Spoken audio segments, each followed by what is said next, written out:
Harlem, New York. The Cotton Club was bursting at the seams.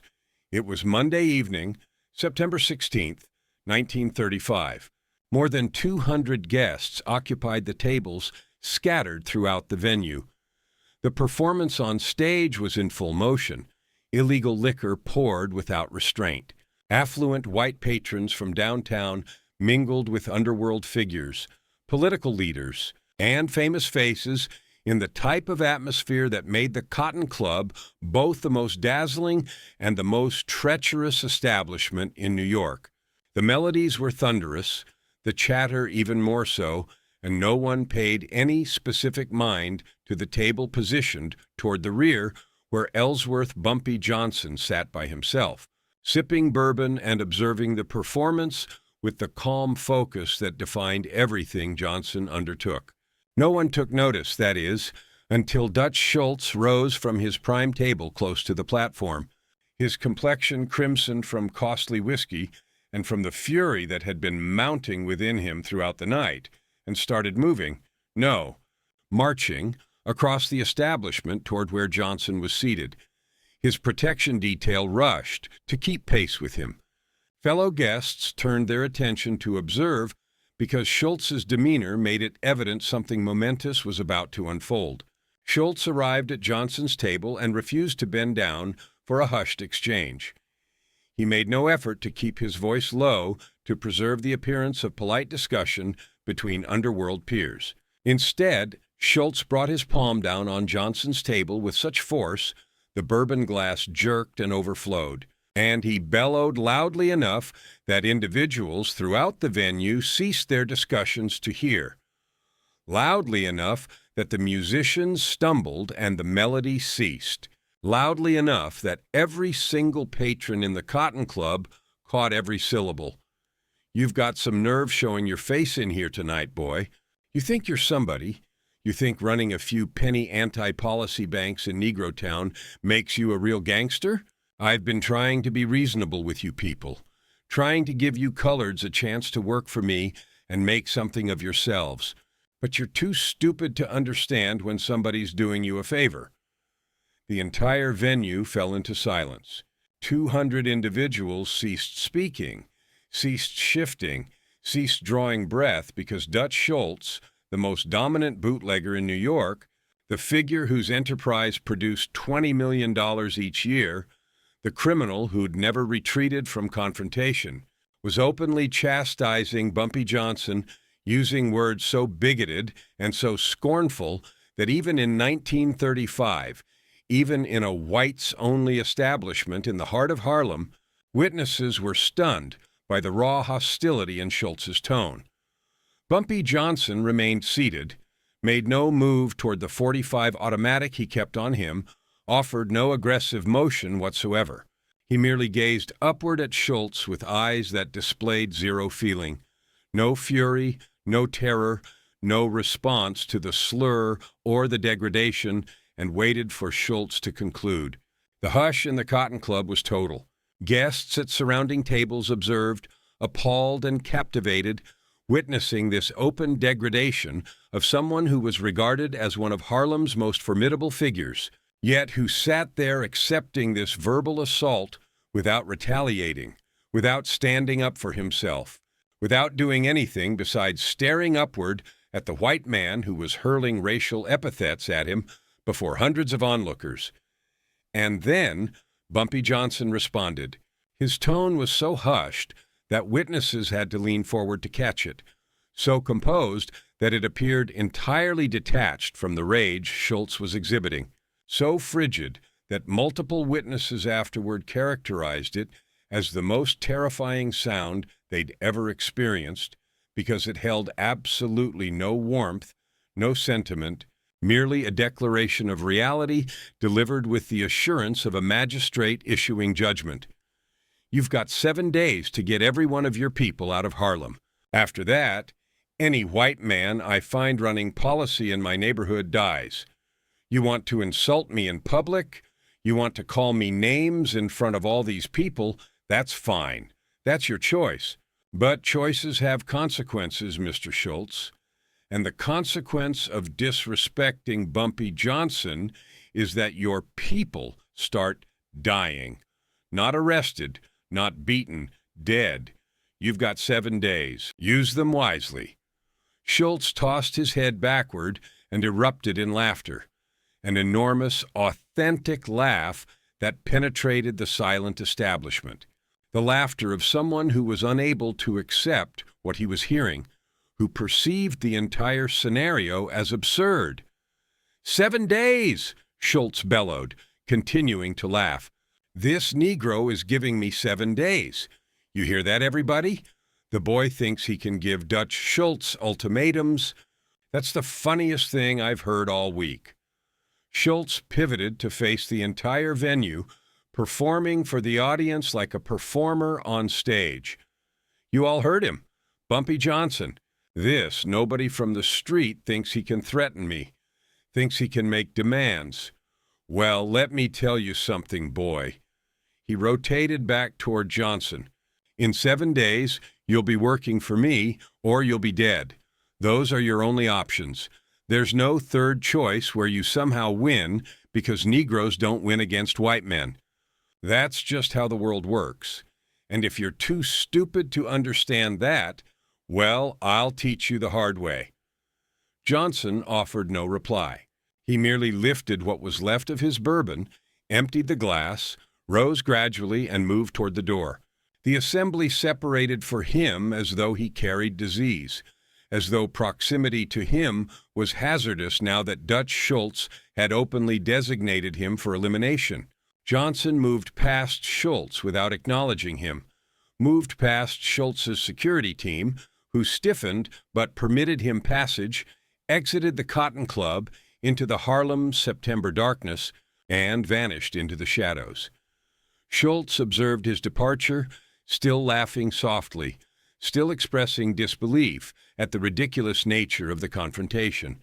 He went back to his table, requested another beverage, and devoted the remainder of the night retelling the incident to anyone willing to listen, explaining how he'd reminded that uppity colored boy of his position, how Johnson had simply remained there, accepting it like all coloreds do when white men clarify who's truly in command, how Harlem would be entirely under Schultz's authority within a month because the final opposition had just been shattered before 200 observers. Dutch Schultz retired that evening, Monday, September 16th, 1935, convinced he'd triumphed, convinced he'd openly humiliated his final significant adversary in Harlem, convinced the confrontation was fundamentally finished. 6 hours and 43 minutes afterward, the initial corpse was found. To comprehend what transpired subsequently, to comprehend how 8 individuals perished in 7 days with such exactness that it would transform New York's underworld hierarchy for the following 100 years, one must grasp what was occupying BumpyJohnson's thoughts as he departed the Cotton Club that Monday evening. Johnson wasn't taken aback by Schultz's conduct. He'd recognized for months that Schultz regarded him with disdain, that Schultz viewed colored criminals as lesser figures who operated only through white authorization, that Schultz assumed seizing Harlem would be as straightforward as arriving with sufficient weapons and sufficient capital to crush local opposition. Johnson had been observing Schultz's Harlem initiative for 18 months, had observed Schultz force Madame St. Clair into withdrawal, had observed him compel Casper Holstein from the enterprise, had observed him methodically eliminate every other substantial black figure through a mixture of payments, intimidation, and brutality that proved devastatingly successful because most of Harlem's criminals simply lacked the means to combat Schultz's massive superiority in capital, political ties, and armaments. Yet Johnson had simultaneously been observing Schultz commit errors, significant errors, tactical blunders that exposed fundamental misconceptions about how authority genuinely functioned in Harlem, about what rendered colored criminals threatening, about the distinction between dominating territory through intimidation and truly sustaining extended control through neighborhood backing, and through administrative capability. Schultz's greatest error was presuming that brutality alone would prove adequate to dominate Harlem. He'd arrived with firearms and capital and white advantage, but he hadn't arrived with comprehension. He failed to grasp that Harlem's policy enterprises operated because of neighborhood confidence, because residents believed that the figures running them, despite being lawbreakers, were at minimum Harlem residents who comprehended the area and who maintained some investment in preserving the neighborhood rather than merely siphoning funds from it. Schultz's money collectors were outsiders, white individuals who entered Harlem to extract money and who handled local residents with scorn, and that generated bitterness that Schultz either failed to detect or disregarded. Schultz's second error was executing his acquisition through conspicuous open brutality that drew scrutiny and produced heroes. When Schultz eliminated a black policy figure, that figure's relatives and partners became adversaries who might align with anyone challenging Schultz. When Schultz assaulted collectors who refused to comply, those collectors circulated accounts across the area about Schultz's savagery, shifting community sentiment against him even as his enterprises grew. But Schultz's greatest error, the lethal miscalculation that would sacrifice 8 of his men and his complete Harlem enterprise, was the open humiliation at the Cotton Club. By screaming bigoted slurs at Johnson before 200 observers, by transforming the struggle into something personal instead of commercial, by converting what might have been a simple territorial disagreement into a judgment on whether white criminals could openly disrespect black criminals without repercussions. Schultz had provided Johnson something priceless: moral authority. As Johnson moved through Harlem's avenues after exiting the Cotton Club, making his way toward his residence on West 139th Street, his thoughts were processing the ramifications of what had just occurred and developing a counteraction that would be so definitive, so savage, so powerful that it would set standards about race and dignity and authority that would control New York's underworld hierarchy for the following 100 years. The counteraction Johnson developed that evening contained 3 crucial components. First, total operational secrecy. Johnson would vanish from public sight instantly, would shut his policy enterprises temporarily, would cease engaging in observable commerce, would conceal himself so completely that Schultz's forces couldn't locate him to strike back. This would accomplish 2 objectives. It would shield Johnson from the unavoidable counteroffensive Schultz would initiate, and it would generate the perception that Johnson had been frightened into concealment by Schultz's open warning, which would render Schultz overconfident and reckless. Second, methodical elimination of Schultz's essential figures. Johnson wouldn't strike Schultz directly. That would be both challenging, Schultz was too heavily guarded, and unproductive. Eliminating Schultz would provoke enormous revenge from Schultz's syndicate and from other white criminals who would perceive it as colored lawbreakers exceeding permissible boundaries. Instead, Johnson would eliminate the 8 individuals who truly operated Schultz's Harlem enterprises: the money gatherers who collected payments, the muscle who frightened residents, the policy bank managers who handled wagers. Eliminate those 8 individuals. Eliminate them savagely. Eliminate them conspicuously. Eliminate them with messages that clarified why they were perishing, and Schultz's complete Harlem enterprise would disintegrate without Johnson needing to confront Schultz's entire syndicate. Third, deliver a statement that would persist beyond this current confrontation. This couldn't be merely about expelling Schultz from Harlem. This had to be about instituting a standard that would dictate subsequent exchanges between white and black criminals, that degrading black lawbreakers, that employing racist terminology, that presuming white dominance granted permission to handle colored criminals with scorn. All of that would bring harsh repercussions. The statement had to be transparent enough that subsequent white criminals would deliberate extremely cautiously before insulting a black criminal in public, would comprehend that racial dignity wasn't discretionary, but was instead a question of existence. Johnson arrived at his residence at roughly 1:30 a.m. Tuesday dawn. He didn't rest. Instead, he devoted the following 4 hours conferring with his most dependable partners, individuals who'd operated with him for years, who'd demonstrated their devotion and their competence, who would execute commands without posing inquiries, and who would maintain confidences even under agony. Johnson provided these individuals a roster of 8 identities, 8 of Schultz's essential Harlem figures, the individuals who truly made Schultz's enterprise operate, the money gatherers, the enforcers, the policy bank supervisors, the persons whose deaths would cripple Schultz's Harlem holdings without demanding an unfeasible direct offensive against Schultz's complete syndicate. Johnson's directives were exact. These 8 individuals perish in the following 7 days, 1 each day following the roster. Eliminate them whatever way you prefer, but guarantee each death is found swiftly, and guarantee each corpse carries a message tallying how many remain. Begin with Vincent Mell tomorrow evening, Tuesday. He's a money gatherer, functions in Central Harlem, completes his route around 11 p.m. Capture him following his final collection. Torment him somewhere secluded so he comprehends why he's perishing. Then abandon the corpse where it'll be located Tuesday dawn. Attach a message that states, 1 down, 7 to go. Leave Harlem. Then pause 24 hours and capture the subsequent 1 on the roster. Continue proceeding until all 8 are deceased, or until Schultz evacuates from Harlem entirely. One of Johnson's associates posed the evident inquiry, Bumpy, if we eliminate 8 of Schultz's personnel, he's going to pursue us forcefully.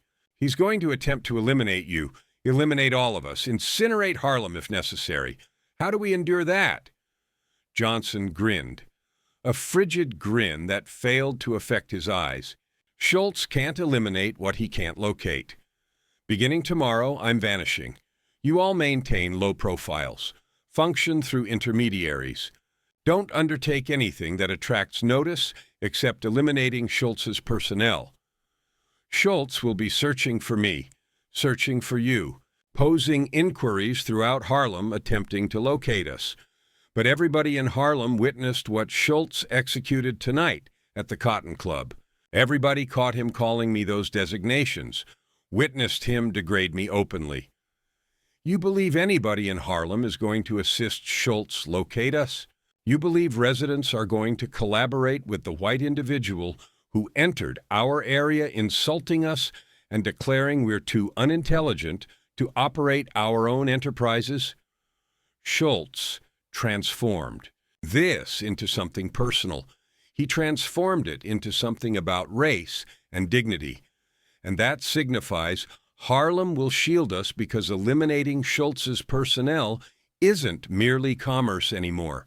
It's a response to years of disrespect, to the hurtful words and moments when we were treated as though we didn't matter.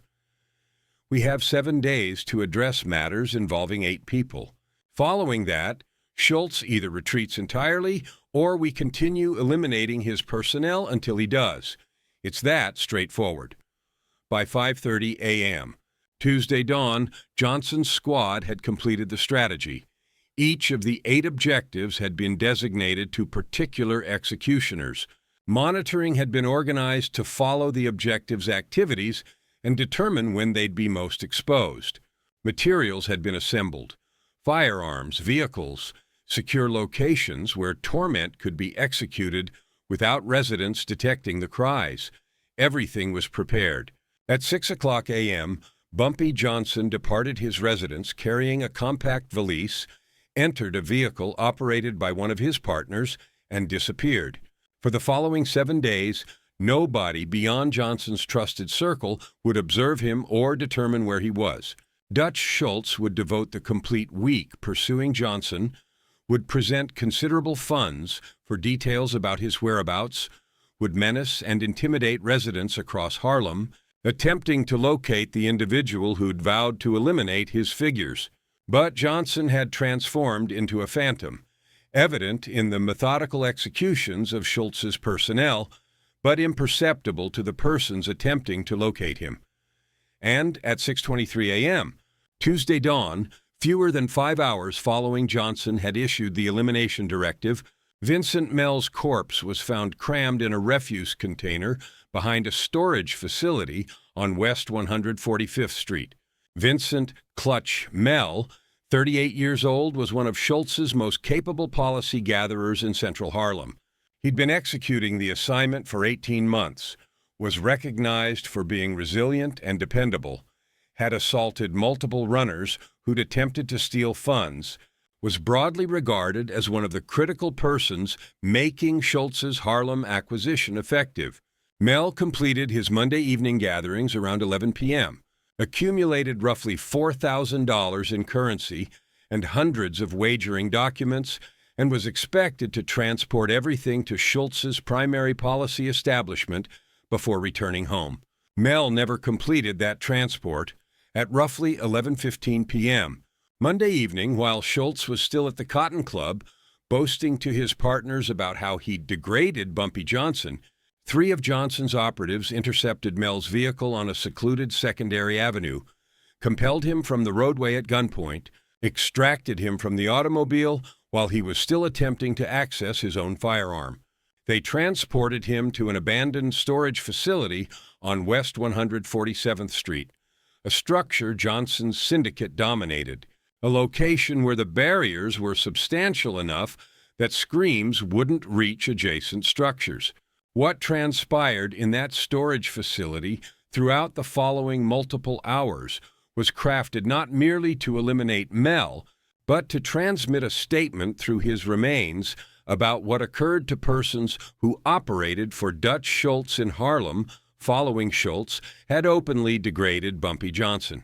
They commenced with Mell's hands, employed a mallet to methodically fracture every digit, crushing the bone gradually while Mell screamed and implored and attempted to clarify that he was simply executing his assignment, that he maintained nothing personal against Johnson, that he regretted whatever Schultz had stated. But Johnson's operatives weren't concerned with regrets. They operated systematically, fracturing each digit separately, guaranteeing Mell experienced every blow, guaranteeing he comprehended that this agony was the immediate result of operating for an individual who'd called their superior names in front of 200 persons. Then they advanced to his features, assaulted him with fists and with compact weapons, fracturing his nose and his mandible, dislodging teeth, shutting his eyes with inflammation, guaranteeing that when the corpse was located, it would be evident that Mell had suffered considerably before expiring. Between the assaults, they interrogated him. "You know why this is occurring to you, Vincent. You know what your superior executed tonight.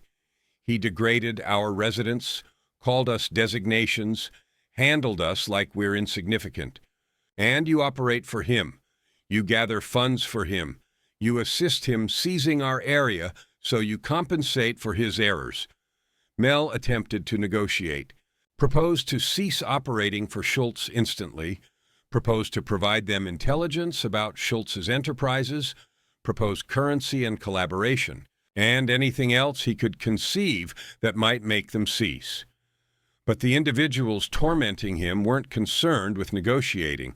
This wasn't about obtaining intelligence or about establishing arrangements. This was about eliminating Mell in a manner that would terrorize the other 7 persons on Johnson's roster, that would transmit a statement to Schultz about the expense of degrading black criminals.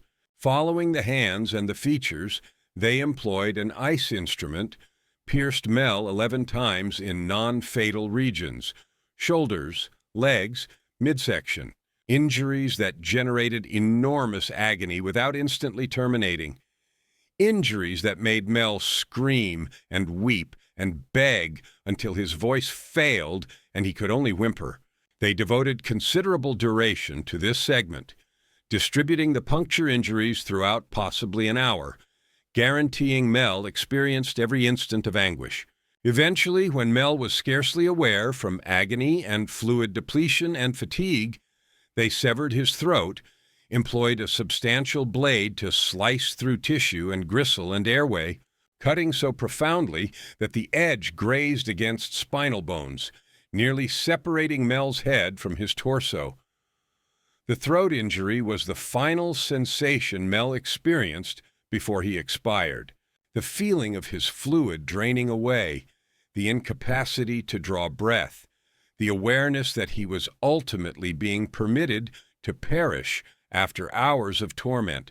They crammed Mel's corpse into a substantial metal refuse container, transported the container to the passage behind the storage facility on West 145th Street, where they recognized it would be found during the dawn sanitation circuits, and before departing, they fastened a message to Mel's garment with a straight pin. The message was composed in block characters with a pencil on common paper. The variety of message that couldn't be connected to any particular individual or place. 1 down, 7 to go. Leave Harlem at 6:23 a.m. Tuesday dawn, sanitation employee James Robertson located the container, opened it to determine why it was so weighty, found Mel's remains, and instantly commenced yelling for assistance while retreating backward from the odor of fluid and mortality.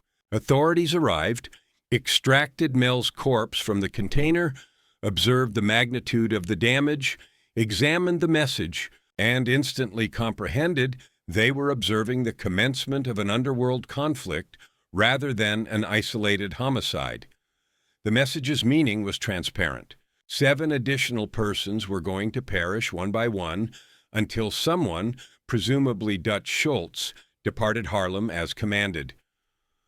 By 9 a.m. Tuesday, information had circulated across New York's underworld that Vincent Mel was deceased, that he'd been tormented for hours before being eliminated, that a message had vowed 7 additional deaths were approaching. Dutch Schultz received the information while consuming breakfast at his Bronx headquarters, initially rejected it as likely unconnected to the Cotton Club confrontation, but then discovered about the message and comprehended that BumpyJohnson had genuinely meant what he'd declared, that the 7-day deadline wasn't hollow theatrics, but was a genuine vow that Schultz's Harlem figures would begin perishing. Schultz's response was foreseeable: fury, warnings, commands to locate Johnson instantly and eliminate him. But Johnson had vanished. His residence was vacant. His policy enterprises were shut. Nobody determined where he was or could supply details about his whereabouts. Schultz devoted Tuesday presenting funds for details, dispatching operatives across Harlem to pose inquiries, menacing residents who asserted not to recognize anything.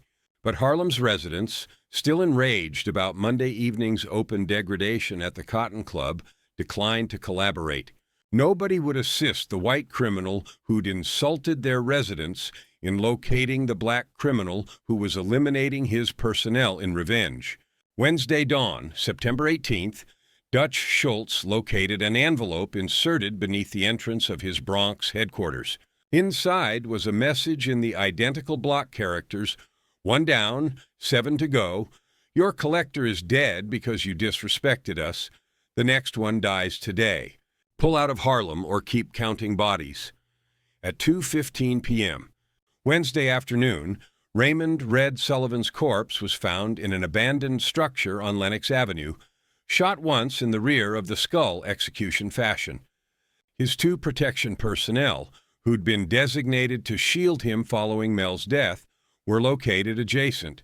Both shot numerous times in what seemed to be a brief confrontation they'd lost conclusively. The message fastened to Sullivan's corpse: 2 down, 6 to go. Thursday dawn, another envelope reached Schultz's headquarters: 2 down, 6 to go. Every day you stay in Harlem, another one of your people dies. How many bodies will it take before you understand? Leave now. At 9:40 p.m. Wednesday, technically early Thursday dawn, Thomas Little Tommy Brennan was located in his residence, pierced 17 times with an ice instrument, eliminated in the identical methodical torment fashion that had characterized Mel's death. The message, 3 down, 5 to go, last chance to leave. By Thursday afternoon, Dutch Schultz was no longer scornful or assured. He was terrified, authentically terrified in a manner he'd never encountered previously in his criminal profession. 3 of his essential Harlem figures were deceased in 3 days, eliminated with exactness that indicated meticulous preparation and competence that Schultz hadn't expected. And the messages maintained arriving, maintained tallying downward, maintained reminding him that 5 additional deaths were vowed unless he retreated entirely from Harlem. Thursday night, another envelope. 3 down, 5 to go. The next one dies tomorrow, then 4 more after that. Or you can pull out of Harlem today and nobody else has to die. Your choice. Schultz summoned an urgent conference with his primary subordinates, instructed them to locate Johnson irrespective of expense, to eliminate him and everyone connected with him, to incinerate Harlem if required, but to terminate these executions. But locating Johnson stayed unfeasible, and Schultz's surviving Harlem figures were petrified, comprehending that 5 of them were still on the roster, that 5 additional corpses were approaching unless Schultz surrendered Harlem entirely. Friday delivered 2 additional deaths. Anthony Little Tony Benedetto assaulted to death in a passage. Joseph Joey Numbers Catalano shot in the features in a populated restaurant, while dozens of observers witnessed 2 colored individuals calmly enter, execute him, and depart before anyone could respond. The messages, 5 down, 3 to go, and 6 down, 2 to go. Leave now or die. And Friday night, another envelope at Schultz's headquarters, this one containing a communication that was lengthier than the preceding messages that articulated precisely why these eliminations were transpiring. 6 down, 2 to go. You want to know why your people are dying? Because you disrespected us. You came into our neighborhood, called us names, told us we're too stupid to run our own operations, treated us like we're nothing. You thought being white made you superior. You thought we'd just accept your insults and submit like good coloreds. You were wrong. Get out of Harlem. Never come back. Don't ever disrespect black brothers again. The concluding executions, Saturday and Sunday. Saturday dawn, Harold Bunny Weinstein, one of Schultz's primary subordinates who'd been supervising the Harlem enterprise, was located shot in the rear of the skull in his vehicle on West 47th Street in Midtown Manhattan, eliminated in full daylight in one of the most occupied sections of the metropolis. The message, 7 down, 1 to go. Yours ends tomorrow.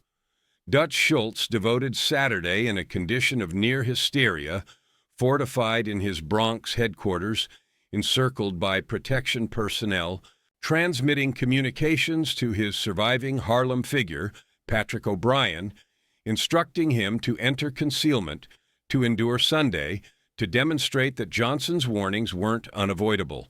O'Brien devoted Sunday in a secure location in the Bronx, shielded by 4 armed sentries. But at 8:47 p.m., Sunday night, a female knocked on the entrance, asserting to have the incorrect residence. When a sentry opened the entrance, she hurled a gasoline explosive inside. The residence erupted in combustion. The sentries fled for the rear departure and were instantly struck down by shotgun discharge from operatives waiting in the passage. O'Brien attempted to escape through a window, but was shot before he could ascend through, his corpse tumbling back into the burning residence. When firefighters extinguished the conflagration and retrieved O'Brien's severely burned remains, they located a message partially scorched, but still decipherable. 8 down, 0 to go. Harlem belongs to Harlem. Don't ever disrespect black brothers. Leave and never come back. The aftermath. A statement that persisted.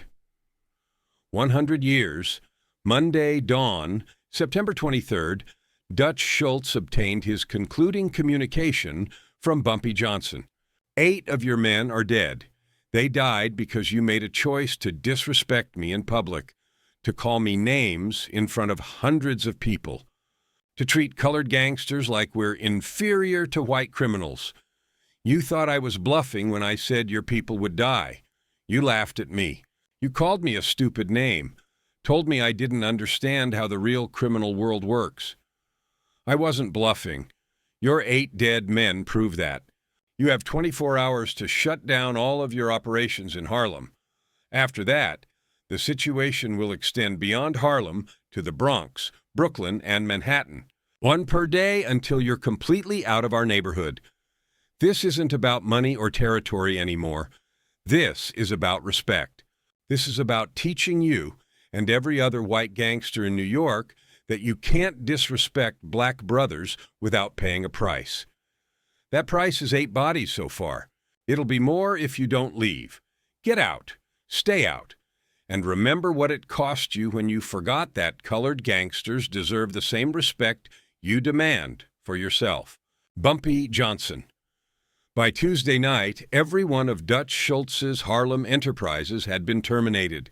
He'd extracted his personnel entirely, relinquished 18 months of effort and considerable investment, evacuated from Harlem rather than continue sacrificing operatives to an adversary who demonstrated the capability and the determination to eliminate indefinitely. The account circulated across New York's underworld hierarchy, recounted in every illicit establishment and policy enterprise and syndicate gathering. Dutch Schultz had openly degraded BumpyJohnson at the Cotton Club, had insulted him with racial epithets before 200 observers, and within 7 days, 8 of Schultz's operatives were deceased, and Schultz had been expelled from Harlem by a black criminal who demonstrated that degradation carried lethal repercussions.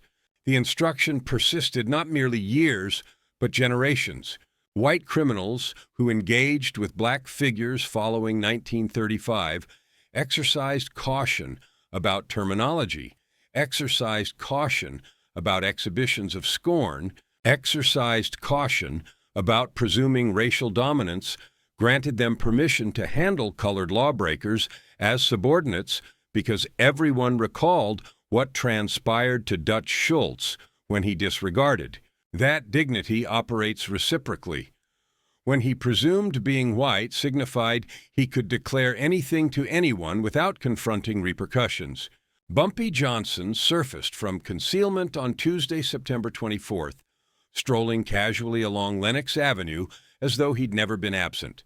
When journalists inquired about the 8 homicides, Johnson's reply was straightforward. I don't know what you're talking about, but I'll say this. Harlem protects its own. Anybody who comes here disrespecting our people, calling us names, treating us like we're nothing, they learn that choices have consequences. Dutch Schultz made his choice Monday night at the Cotton Club. He chose to disrespect me in public, and he paid for that choice with 8 of his people. That's just how it works. You disrespect black brothers, you pay the price. Remember that, and you'll live a lot longer. Dutch Schultz never came back to Harlem. 1 month afterward, October 23rd, 1935, Schultz himself was eliminated in Newark by assassins dispatched by other white criminals who determined he was too impulsive, too hazardous, too probable to attract scrutiny on all of them, and BumpyJohnson. He assumed control of Schultz's previous enterprises, constructed them into a dominion, and transformed into a legend, not merely because he'd expelled Dutch Schultz, but because he'd instituted a standard that would dictate criminal exchanges for the following 100 years. Don't ever disrespect black brothers. Not openly, not privately, not if you desire to continue breathing. 8 corpses in 7 days. A statement composed in fluid that New York's underworld never disregarded.